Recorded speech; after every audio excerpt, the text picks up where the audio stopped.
except it is extremely important. Do not throw money into friendship. According to the concept of friendship, money is the least important factor in building a sustainable friendship. When you have friends that you don't share too much money with, that friendship will last for a lifetime. Anyone you call your friend must contribute significantly to where you are going in life. Anyone who has nothing to contribute to your journey of purpose is not worthy to be called your friend.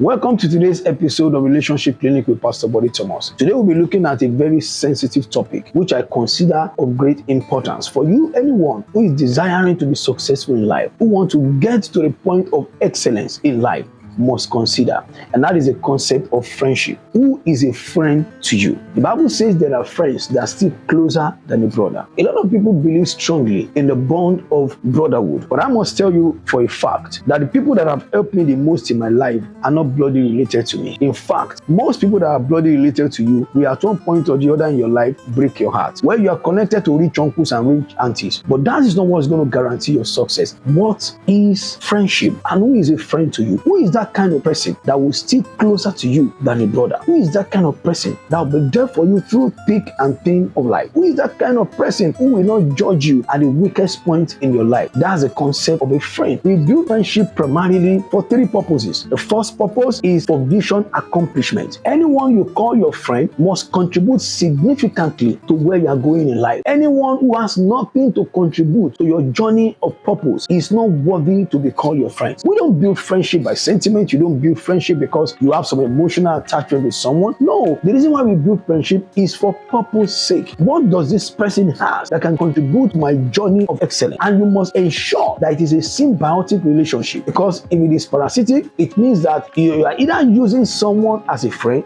or someone is using you as a friend. If someone has something to contribute towards your excellence, you must have something to contribute towards that person's excellence as well. And that's when the concept of friendship passes in the area of purpose. Another reason why we choose friends is for companionship. There are moments in your life where you will be alone. All you need is just to talk to your friend. You want someone that can listen to you and not judge you. Like some young folks, you say, we listen, we don't judge. You need a friend who will stay with you at such times, listen to you and not judge you, hear you out. Even when the world is against you, your friends should not be against you. Why? Because they pay attention to what you're saying in addition to what you are not saying. Anyone who cannot journey with you in life is not worthy to be called your friend. The Bible says in the book of Job that Job had a lot of challenges when the enemy came, the devil came and tempted him. He lost all his children, he lost the comfort of his wife, he lost everything, all his properties. And the Bible says his friends came to him. They sat with him on the floor for 7 days without saying a word. That's profound companionship. Do you have people like that in your down times that can come to your place and spend time with you without judging you? Even though the friends of Job messed up at the end of the day, after passing the test of companionship, when they began to open their mouth, it was disastrous because they couldn't understand why a man will face such challenges in his life and yet claim before God that he's innocent. But the concept of companionship, they passed it excellently well. Have you ever been in time of mourning before and a friend come visiting and sit with you without saying a word? From my own experience, the most comforting moment I have had with my friends are moments of silence. Silence and understanding. Don't be quick to speak. If you're quick to speak, you will fail the test of companionship in friendship. And the third level is emotional connection. Everyone needs people who connect with them in such a way that it is more or less like a telekinetic connection. I had a friend when I was in secondary school.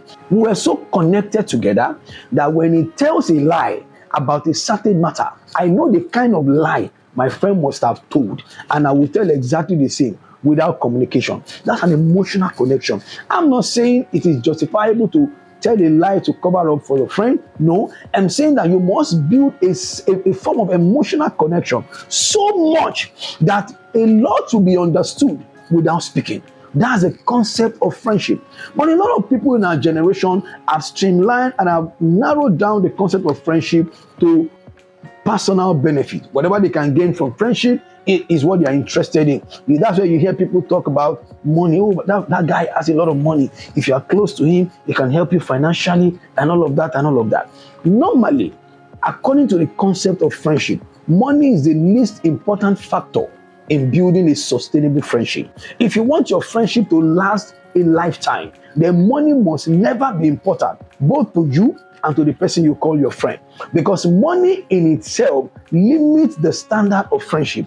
Anywhere money transfers between two persons too often, especially when it is coming from a particular person more to the other side, the concept of friendship is defeated. And then we now have the concept of senior friend and a junior friend. Because when money does not move mutually, the concept of friendship is broken. Money primarily must be treated as unimportant. And that leads me to how you can manage money in every form of friendship. How do you manage money? Primarily, before you involve money in your friendship, master the art of these three major things. It will help you to understand how to manage money. Number one is that have a budget for every cash in your care. Have a budget for every money in your account, and let your friend understand your concept of budgeting. If you have a plan and a financial plan for your money, then it will not affect your friendship. So what if a friend needs to loan some money from you and you have a financial budget that cannot accommodate giving out that kind of money? I will warn you primarily that except it is extremely important, do not throw money into friendship except it is extremely important. When you have friends that you don't share too much money with, that friendship will last for a lifetime. During my university days, I had a friend who was very, very close on campus. At 100 level, he got a car and he moved away from the hostel and lived at the staff quarters. And then he had a lot of money to throw around. I was able to sustain the friendship in the midst of that financial imbalance simply because I don't ask him for money. Listen, if you are a friend to someone who is financially blessed and your blessing is yet to come financially, ensure that the point of connection is never money.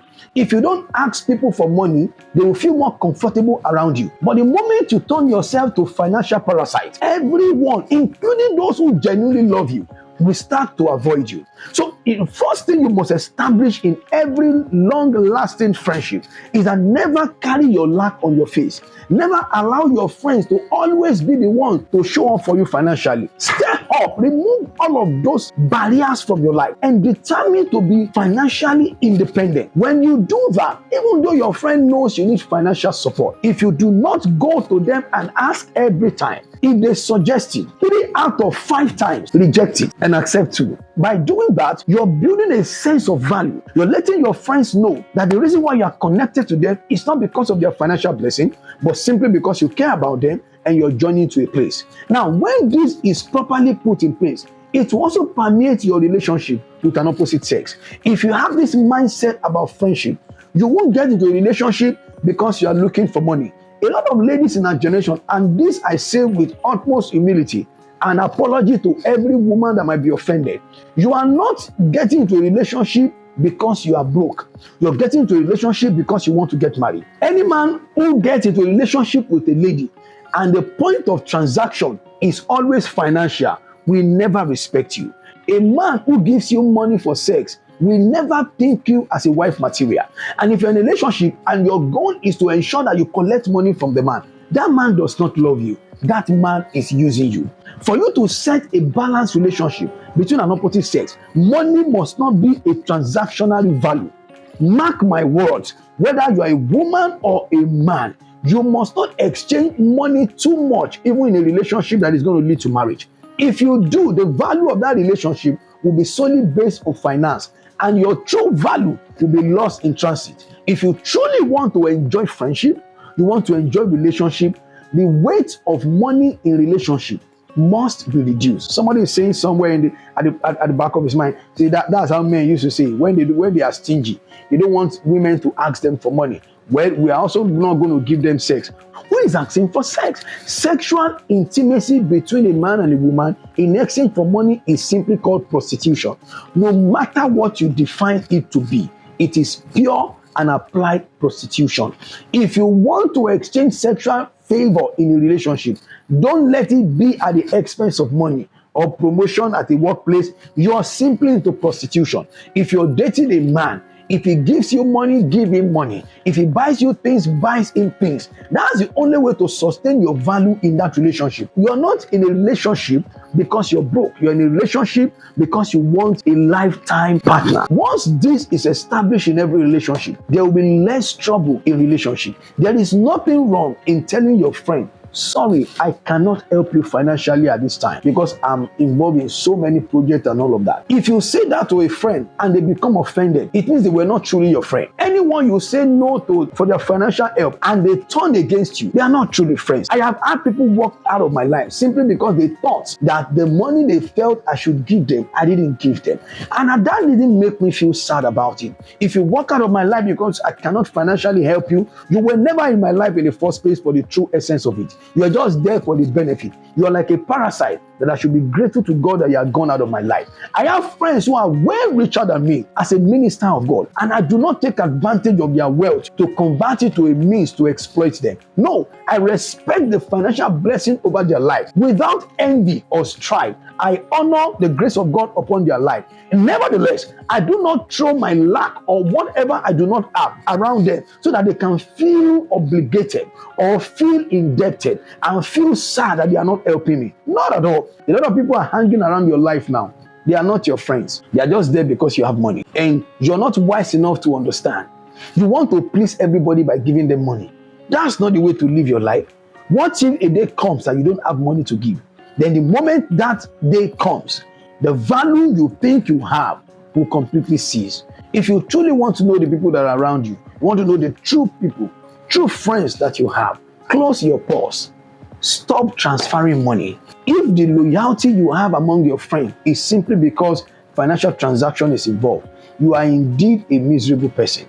Your wealth is useless because you can never know who your true friend is. And people that you are richer than will find it very difficult, especially when they are benefiting financially from you, to tell you the truth. So how will you not die young? You have friends around you, they are always milking from you. You have friends around you, you call them friends, and then every form of transaction is financial. You can't benefit from them. They can't look you in the eye and tell you, John, you are wrong.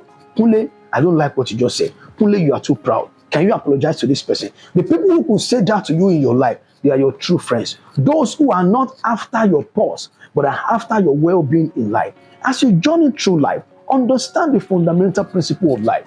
A comedian jokingly said, there are 3 people that are loved unconditionally in the world. He said, women, children, and dogs. Well, why shouldn't a man be loved unconditionally? Why should a man be loved because he has money? Why should a man be loved because he provides for the family? Why should a man be loved because he's sending money and helping people? A man should be loved for the dignity of humanity. A man should be loved because he is grown up and is taking up responsibilities, not because of his financial capacity. And if that is not registered into the society, we'll keep having multitude of people who parade themselves as friends but are enemies actually in disguise. If you truly want to enjoy friendship, you can do a personal assessment in your life. Who are those people within your circle who only are there because of the financial benefit they get from you? Those are not your friends.